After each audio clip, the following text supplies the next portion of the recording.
Over the years, we've been to a lot of campgrounds. We've seen a lot of lakes, a lot of rivers, a lot of waterfalls and mountains. We've never seen anything like this.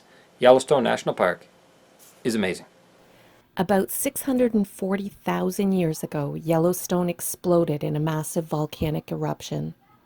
As the underground magma reservoir emptied, a giant 30 by 45 mile crater or caldera formed. The park spans an area of 3,465 square miles. Half of the world's geysers and hydrothermal features are located here. The last eruption in Yellowstone was approximately 174,000 years ago. The volcano is still active. Scientists study the geological activity and it has remained relatively constant.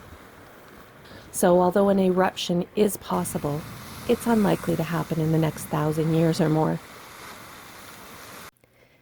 It is the end of May, yet parts of Yellowstone at higher elevations are still covered in snow. Some of the roads had just opened for traffic a week and a half before we arrived.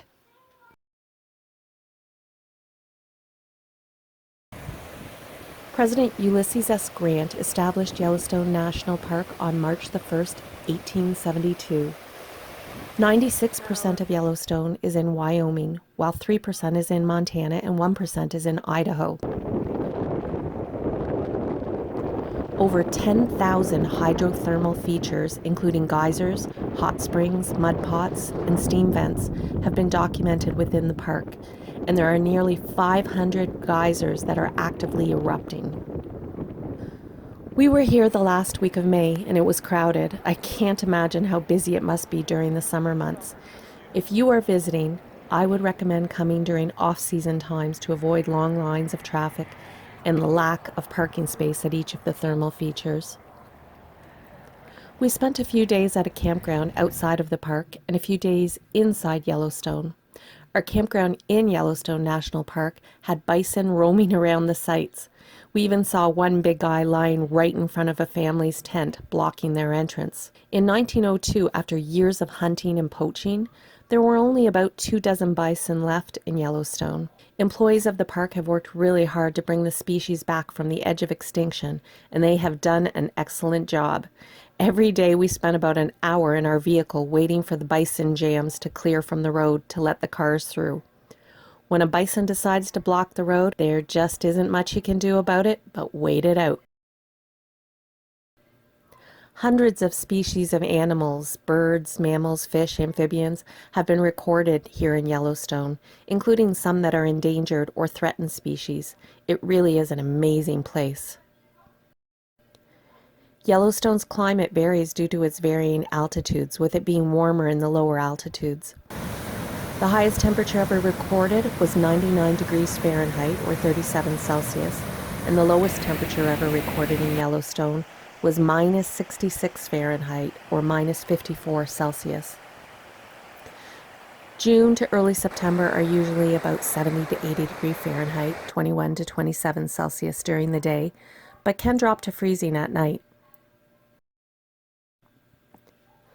There are 290 waterfalls in the park.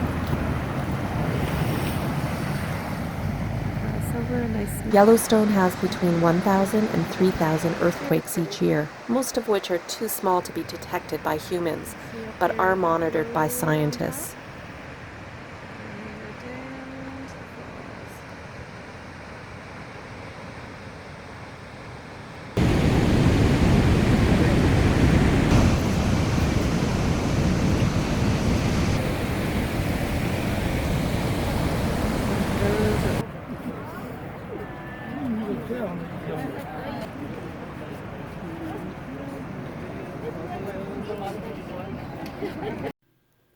The colors of the hot springs were dazzling. It often felt like we were walking on a different planet, with the steam rising all around and the bubbling earth. Often, the colors you see can be from the minerals found in the springs. Yellow colors typically contain sulfur and often have that familiar rotten egg smell. Dark brown, rust, and red colors are often iron deposits, many of which contain high levels of arsenic. Emerald green and dark blackish green are usually due to algae that form here. The colors can vary due to the chemical composition and from the types of microbial organisms that live in different temperatures. Remarkably, many of these have adapted to thrive in temperatures too hot for humans to tolerate.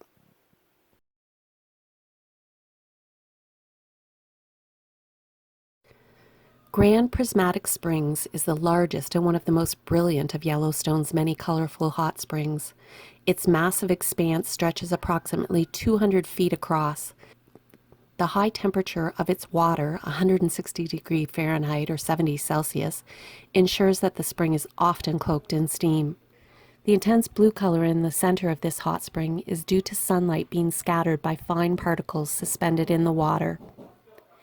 The yellow, orange, and brown colors encircling the hot springs and lining the runoff channels are caused by thermophiles, heat-loving microorganisms. These microbes contain colorful pigments that allow them to make energy from sunlight and thrive in the harsh conditions of hot springs.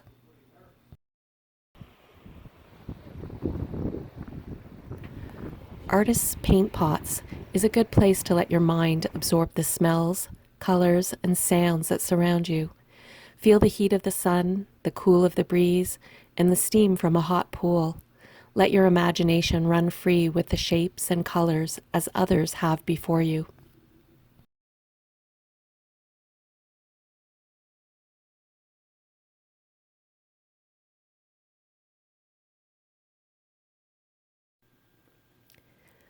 An excerpt from Overland Monthly of June 1871 talks about the fishing cone.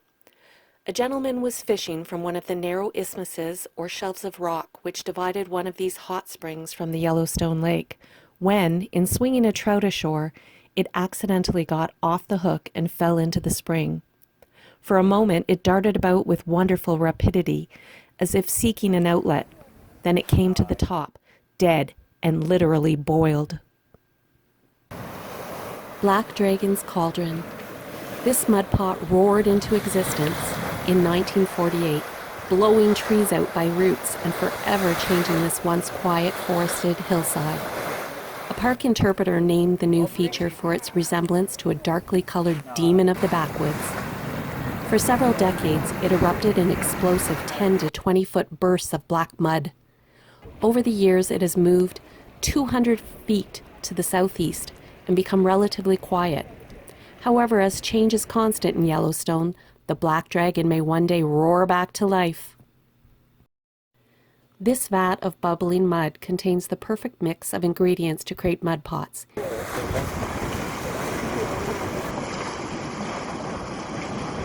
Heat, gases, water, volcanic rock, minerals, acid, and even living microorganisms. Heat-loving thermophiles consume some of the gases and help convert them into sulfuric acid. The acid breaks down rock to form clay that mixes with water in mud pots.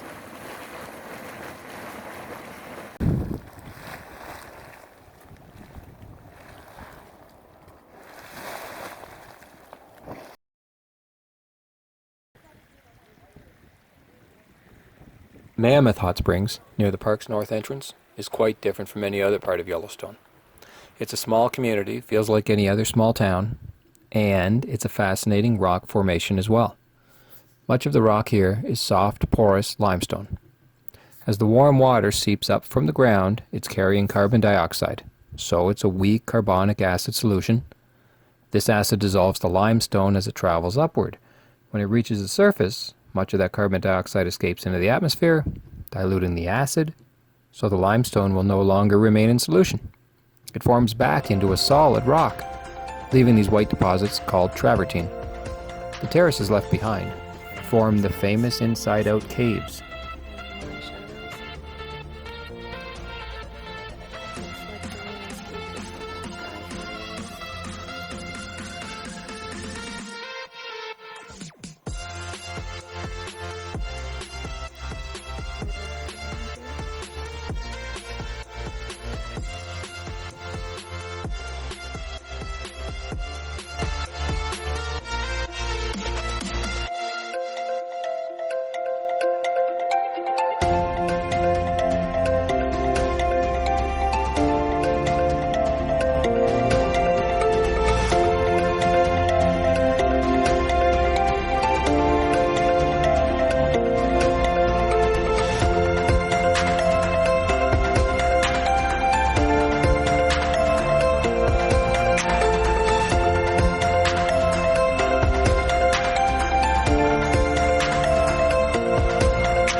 Steamboat Geyser in the Norris Basin is considered the world's tallest active geyser.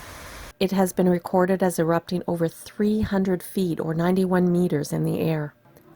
The highest temperature recorded in one of the hydrothermal features was 459 degrees Fahrenheit, 237 degrees Celsius.